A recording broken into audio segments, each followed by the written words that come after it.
the Jamstack kind of, in many ways, took over.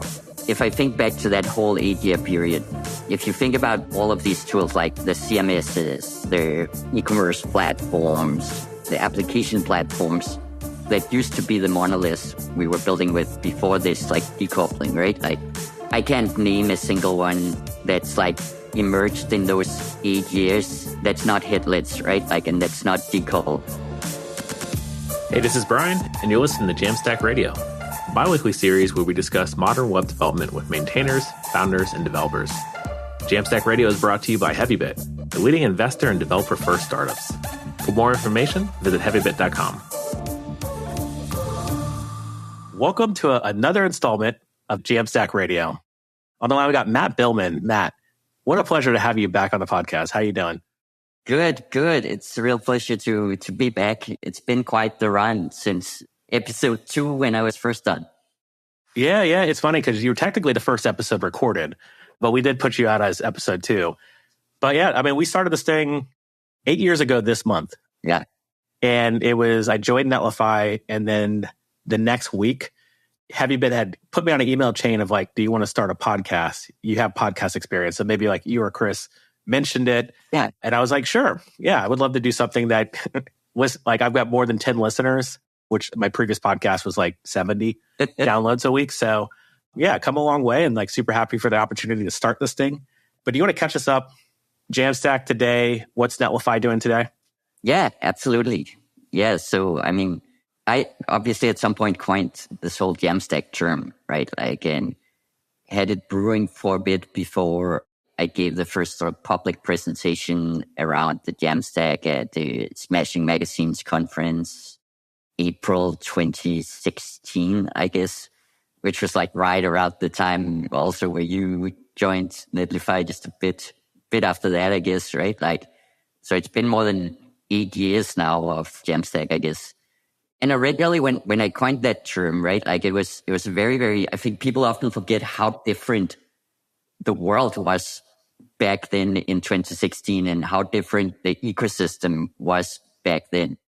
The way almost everyone would build any website, web app, or web store was typically by picking some monolithic framework that was the backend and then kind of had some front end added inside, right? Like, so it would be like WordPress, that would be the whole CMS, and you would have like PHP based templates where you could put your front end code and some simple asset pipeline, or it would be Ruby and Rails where you would typically work in ERP templates and then there would be some kind of asset pipeline, or it would be a Magento or a Shopify storefront, or at the enterprise scale, maybe some digital experience manager like Sitecore or Adobe Experience Manager, right? Like, and it would always like be this coupling of the front end layer and the back end layer. And at the same time, we were sort of right in that world where like there was this emerging layer of pure front end frameworks that sort of had ideas of how to manage components and states directly in the browser.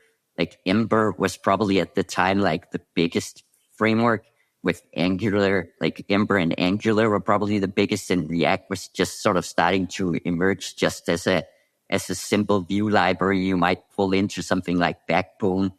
There was these build tools where the popular ones was like Gulp and Grunt.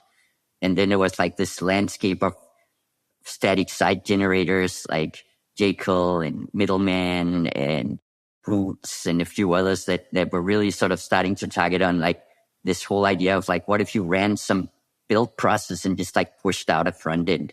And the front end framework sort of like Ember was one of the first to introduce the idea of like an Ember CLI that could like be used outside of your backend application, right? So it's a very, very different world. And I had started like the predecessor to Netlify, BitBalloon, and then Netlify. And I'd sort of really built conviction that the right way to architect for the web, to solve a lot of the challenges of the web at the time, would be to more fundamentally decouple that actual web UI front-end piece from the actual back-end piece, right? And there was all these different terms, like there was a community forming around static site generators. There was a community forming around progressive web apps and single page applications. And there was some general community around the API economy and the ideal that a lot of the backend functions would turn into APIs that you could reuse. At the time, when I coined the term Jamstack, Contentful was like a tiny startup, had raised a seed round in Berlin, right? Like, and we're mostly in their communications focusing on like the need for headless content because you wanted to support mobile applications, right? Like, and in general, it was sort of the whole age of mobile applications where when we were out raising the first round of funding for Netlify before you joined, right? Like a lot of the VCs we talked to were just kind of like a little flabbergasted, like, why would you do anything with the web? Isn't everything just like mobile and instant article now, right? Like, so it was a really, really different world. And we felt that to make this like necessary shift happen in the web ecosystem and sort of pull the front end out of the back end and make it its own thing and start building with like build tools and frameworks dedicated to that, having like the front end repository be like its own repository in GitHub with its own release cycle and so on. We needed like a common terminology to rally around, right? Like there needed to be a word for that. Like we couldn't go and explain everything I just explained every time we wanted to mention this, right? Like we kind of needed to just be able to say this thing, right? Like, so we were brainstorming like names and so on. And at some point over a glass of wine, a friend of mine, like when we were talking about it, said like it should be something like the stack has changed, right? Like there's been like the lamp stack. What about like, I know like a jam stack. And then it was like jam, that could be like JavaScript API and markup. And then at a point we're like, okay, that's good enough. And we started talking to people in the industry and the rest is kind of history. I gave that presentation in San Francisco in 2016 and that sort of kickstarted the whole movement. And the core concept kind of worked that by giving a name to this architectural shift, people could rally around it and do things with it in a different way than when it was just a bunch of different technologies without any sort of coherent vision. Yeah. And it's hard to go take yourself back to what the before times. Like I've got a 10-year-old and like they're watching shows where they think of the 90s as like an old archaic like decade. Like they think the 80s is like so far away from them. And to me, I'm like, oh, that's offensive. But like when you think about 10 years ago, like it was mobile, like took over, like everyone had a mobile phone. It got saturated. And that's a real question that a VC would have asked 10 years ago. Yeah. But I've been watching a lot of these founder stories about like Henry Ford and like think about how a car was super expensive to build, but instead he built the assembly line. So you only have to focus on one component. Yeah. And like you just become an expert on the front end or the back end or the carburetor. And then you put it all together. And that's what I always see the Jamstack as, that opportunity of get really good at the one piece of stack. Then you can then focus on the next piece and then we get better together. So like my question to you is like, where do you see that's like taking us today? How's that's like evolved now the web? Yeah. I mean, I think the first thing is that the Jamstack kind of in many ways took over, right? If I think back to that whole 8-year period, right? Like if you think about all of these tools, like the CMSs, the e-commerce platforms, the application platforms, that used to be the monoliths we were building with before this like decoupling, right? Like I can't name a single one that's like emerged in those 8 years, like an e-commerce platform or website platform, CMS platform that's not hitless, right? Like, and that's not decoupled, right? Like, and now we're sort of seeing even the traditional players, like the big DXPs like Sitecore and Optimize and so on, build out headless solutions. And we've just seen that whole thing shift. And when you think about the front end piece, what we're seeing now is just like everybody is reaching for like a pure front end technology to build their front end with, right? Like there's exceptions to the rule, right? Like, but generally people are thinking about, okay, we need like some kind of front end framework, front end toolkit, a build system optimized for that. We need a whole workflow optimized for that, right? Like, so in a certain way, the Jamstack just became really ubiquitous, right? Like, and just became kind of synonym with like modern web, right? In this like original rally cry around, we have to decouple the front end from these backend tools and have our own tool chain and so on. It's maybe more of like just keep doing what you're doing already, right? Then at the same time, I think as it happens with all of these cycles, there was also a part of what we did at Netlify and how we thought about the Jamstack and the technologies we were pushing. That were a lot about pushing a simplicity of the stack also, right? Like, and like really thinking what's the simplest tool set that you can easily reason about and work with and so on.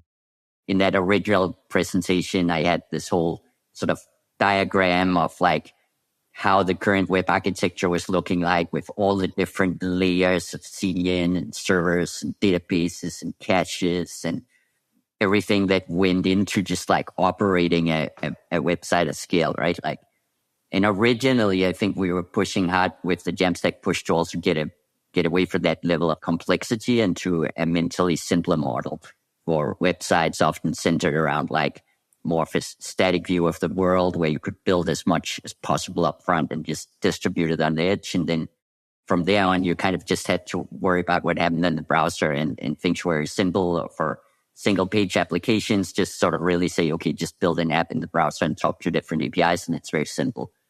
And in that regard, I think we've sort of seen the curve of complexity in the modern front-end system go up and up, where today the most popular framework is Next.js, right? Like, and sort of the most widespread in usage also on Netlify, right? And there, when I go and look at just like the docs for caching on Next.js, the illustration that has it there like looks almost exactly as the illustration I had of like all the complexity in like the pre-Jamstack monolithic web architecture, right? Like, and I think now I'm sensing from a lot of people that feeling of like, okay, how do we bring back some of the simplicity again, right? Like, what's the path to unwind some of the complexity? So that's one part of it. And then I think we're also in this like slightly interesting moment where I think there's a lot of new things about to come that we haven't seen yet, right? Like, where in many ways it's a while since I've seen sort of a new website that like really, really wowed me, right? Like, from the technical perspective, right? Like, with the current frameworks, like a lot of them can do really cool things and we take them for granted now, right? Like, I think that also means we're about to experience like the next shift in people coming up with some new, really cool things that will lift the expectations for what we can do. And some of those things will probably be tied to what we can do with large language models and so on, and how we can realize different kind of experiences. So those are sort of two moments I pay a lot of attention to. One, the things we are doing now and the things that work well, how can we do them in a simpler way with less complexity?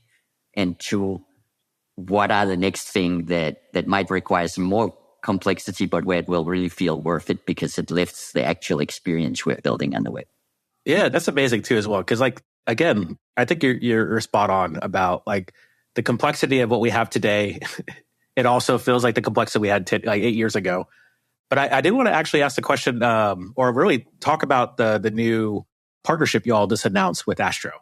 Because I find that extremely fascinating. That simplicity, like, and like Astro basically doing enough of the work but getting out of the way is what I love about the Astro project. But I'm curious, like, what do you see? Do you see that help ushering in the next phase? Totally, right? Like Astro, I've been excited about for that reason, right? I've given some talks where I've kind of pointed out like sort of two real world options right now that I feel simplifies in different ways, right? Like, and I think Astro has really sort of taken most of the sites and e-commerce stores we build are very sort of content centric.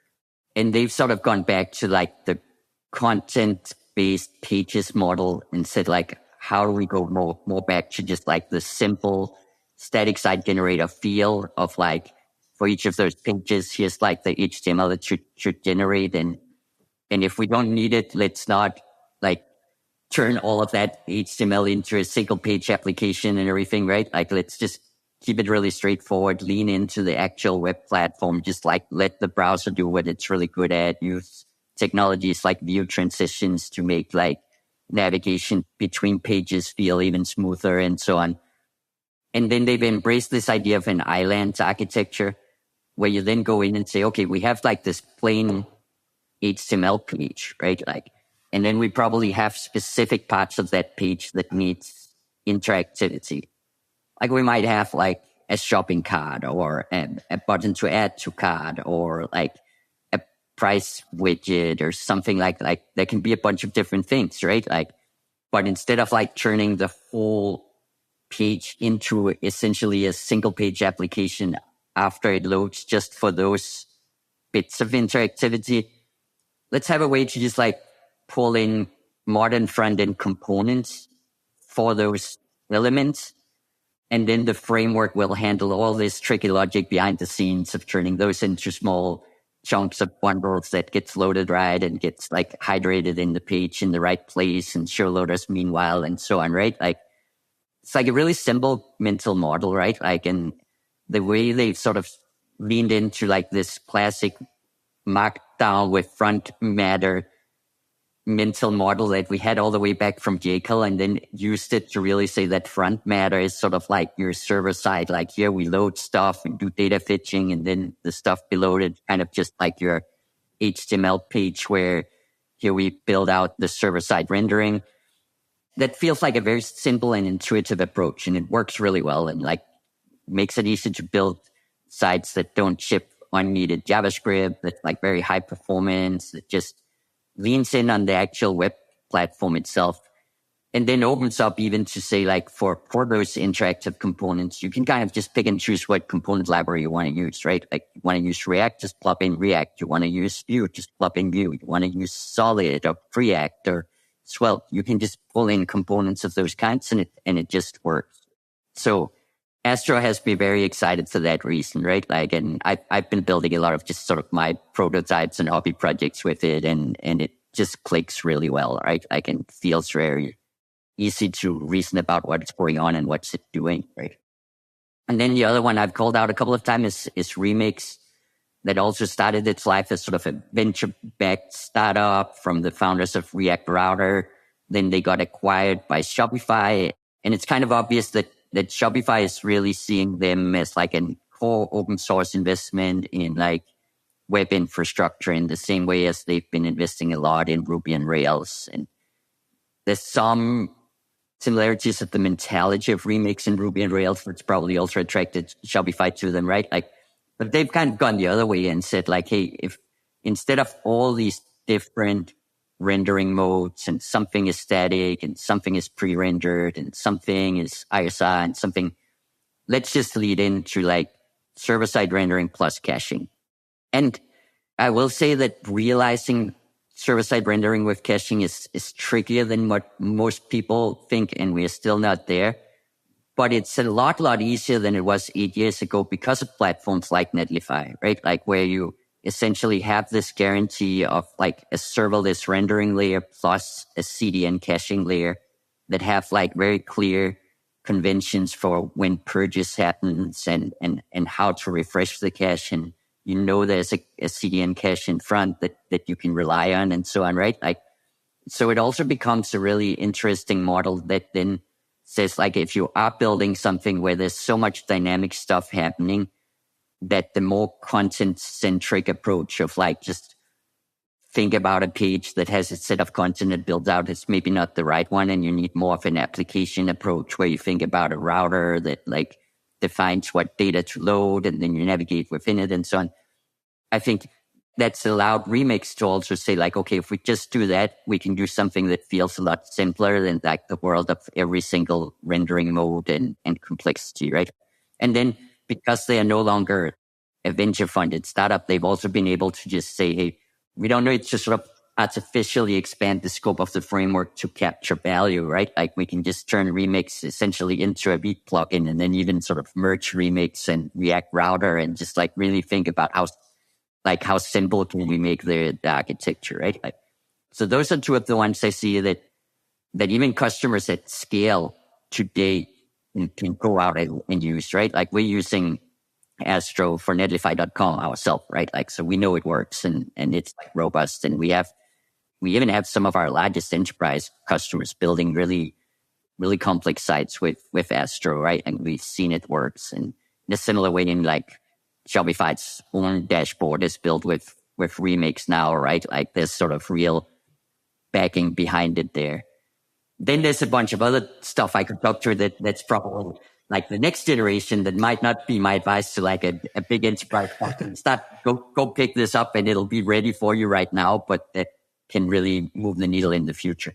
Yeah, so that actually leads to like a really good segue into what's next, because you're talking to customers, you're talking to the community, you've got a lot of legacy of Netlify working in the space, but like, what is the feedback on, I'm a large enterprise, I want to be nimble, I want to be able to ship stuff. So how are they approaching this problem today? Yeah, I mean, when we talk to the larger enterprises, they are also thinking beyond just the front end layer of it, right? Like, and they'll typically talk more about the whole concept of how to make their architecture composable, right? Like, they've kind of in every part of the architecture, they've kind of been bitten when they've lent too much into like one big monolithic vendor that covered a very big scope, going from often vendors that would give them like a digital experience manager, and they would do everything from like, this is how the website gets rendered and built, and this is how content is managed, and this is how e-commerce is done, and this is how search is done, and this is how personalization is done, and experimentation is done. And they're like, in those cases, you just inherently end up in a situation where a lot of those individual concerns falls behind, and you can't just go pick the new thing that's now best in class because you're tied into that whole monolith, right? So a lot of large companies are really thinking of how do they split this up, and how do they make their architecture composable so they can pick their content provider independently from their front-end framework, right? Like, so they can pick their e-commerce provider independently from their search engine. And so they can pick their personalization tooling independently from their content or from their, right? Like, and also so they are ready for a future with a lot of change coming. Probably, I think everybody is looking to everything that's happening in generative AI and large language models and seeing like, hey, we don't know exactly what will happen because of this, but it's going to be a lot of change we have to keep up with, and it's going to change our customers' expectations to what our web properties should do for them a lot. So if we lock ourselves into like one monolithic system there, we could really get into a bad position where we can't keep up with that change fast enough because we picked the wrong vendor and we can't swap any piece individually, right? So I think a lot of the companies are seeing like, how do we get from where we are to that world where we can easier swap in and out things? And obviously, as Netlify, one of our big messages is like, you've got to start by making sure that the layer you have for building, deploying, and operating the actual web experience is decoupled from your other systems, right? Like, because that web experience is what's actually going to change the fastest. And that's where the change actually makes a difference, right? Like that's where users see it. And once you have that, you will be in a much better place to plug in different services. And I've sort of really put us on a course to be really clear around like our philosophy of primitives or frameworks.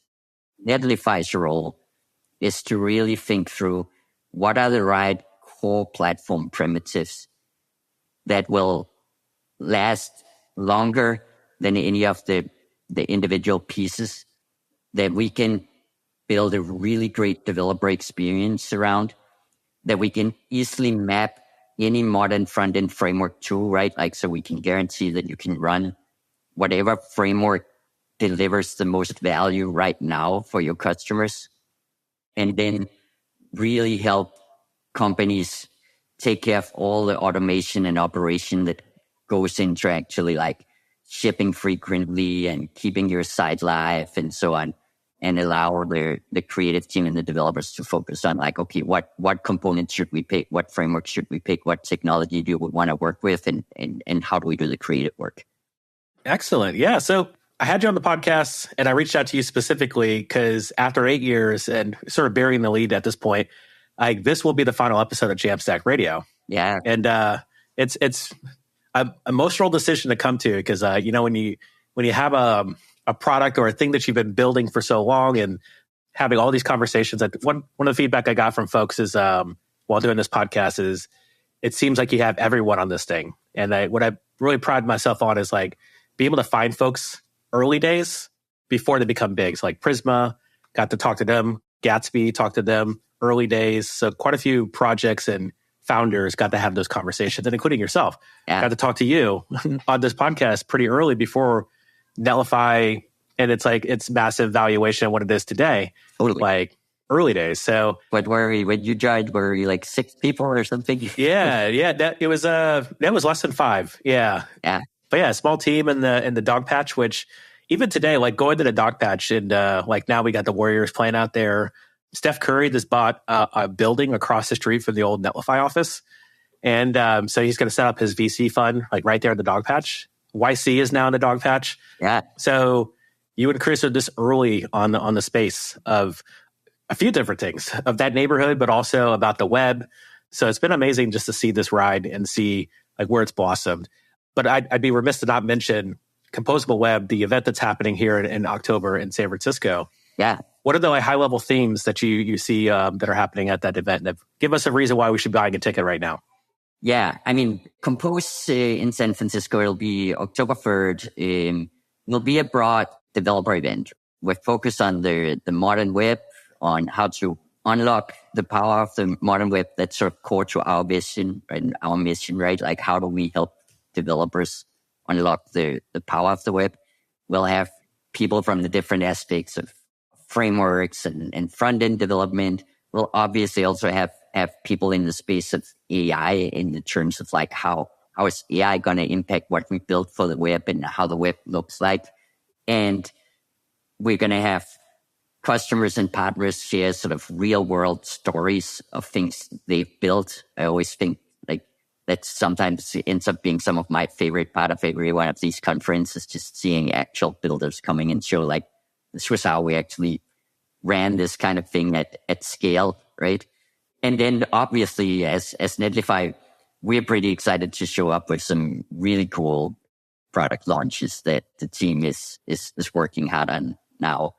But most of all, with all of these conferences, it's all about like the people and getting together as a community, right? Like, and I think what's always been my favorite part of the best conferences we've run have typically been that we sit sort of in a pretty neutral space between like all the different frameworks, all the different CMSs and commerce platforms and emerging APIs and toolkits and databases and so on, right? Like, so it's like an interesting place for like a broader part of the modern web community to come together and interact and hear from each other and learn and grow together. Excellent. Yeah. So folks, check out Compose and buy a ticket. We'll see you there. Yeah, absolutely. Cool. So I want to transition us to the final jam picks. These are things that we're jamming on. We'll always be jamming, but there's an opportunity for us to share our mind of like what we're working on, what's exciting us. So I'll go first if you don't mind. I've got a couple things that I'm jamming on. I've been working on open source for the past almost 2 years at this point, and we're about to ship a new feature. So at the time this episode goes out, it's going to be called the Oscar, so the open source contributor rating. And what we've been doing is we've been crunching GitHub data, and I've been doing a lot of data science. I've learned how to do this like back last Christmas. I spent 2 weeks crunching numbers, learning how to use SQL as a data scientist, and then using AI to like interpret and predict things. That's very similar to like a FICO score. So if you think of like your credit rating, think of like your open source contributor rating. Very similar. So we take not just code contributions, but we're also taking comments and the ability to instigate conversation in projects. So it's going to be a lot of fun to ship. So I look forward to like maybe at the end of the year, we'll do like the Oscars. We sort of announce some of the top developers within the space. But yeah, would love everyone who's listening to check it out and find me in other places as I wind this down. The other thing I'll mention is Resend. We've been using Resend since the beginning of React Email. And it is an amazing product, like being able to generate your emails. Like my earliest experience is actually sending emails in Netlify using Postmark. And that was a good experience. with Postmark, but I always felt like the technology never really kept up the speed. So Recent gives me something that I know how to code in, and we've been using it for so long. So like, I would love everyone to check out Recent if you have the time. Matt, do you have picks for us? Oh yeah, I mean, obviously a lot of the things that I'm working on and prototyping internally and so on, you've got to come see it compose October 3rd, right? Like I'll try to keep quiet about them until then. But some of the things that I'm digging into and so on, one is just like playing around with all the caching primitives we kind of like build out at Netlify over the last year, actually, right? Like, again, sort of really looking into if we really embrace that we have this system where the front end code and the CDN lives together and can be programmed together, right? Like, how can we build the right patterns to make edge caching really programmable and really powerful? Especially like there I'm working on building some material, really showing off like how we can use techniques like Netlify Vary and durable caching to do things with CDN caching that would just have been really, really hard before, like easily distinguishing between like logged in and non-logged in users and making certain cached assets like permanent instead of just transitory and so on, right? Like, so that's an area I'm playing around with and that I would encourage people to take a look at and dig into. Another thing I'm just like keen about is a bunch of the developments in local first. Yeah. When I look at sort of where I sometimes see something that really impresses me in modern apps, right? Like that's often key to it, right? Like this feeling of like, hey, this feels almost magic. So a few of the things there that I'm excited about, like Fireproof Storage is a project by J. Chris Anderson that did the Couchbase and so on before and have a lot of experience. Zero is a project from the team that did Replicache that's sort of really, really fascinating and exciting. And you mentioned Prismic before, where Johannes from there is working on Live Store now. It's like a core sync in. It just feels like one of these spaces where there's so much cool stuff going on that following those projects and playing around with them will probably give some insight into what's going to happen in the future of web development. Excellent. Yeah, there's a lot of look at the local first thing I get really excited about because I love the concept. I was going to ask you about the Arc browser in our conversation. I completely missed that opportunity to jump in, but I feel like there are new paradigms even on the web that are making things a little more interesting. And I always bet on the web for sure. Yeah, and at the same time, I think a lot of those things like will also mean like similar to when Netlify got started in this mobile revolution, in which we're like a little counterintuitive, like why don't we?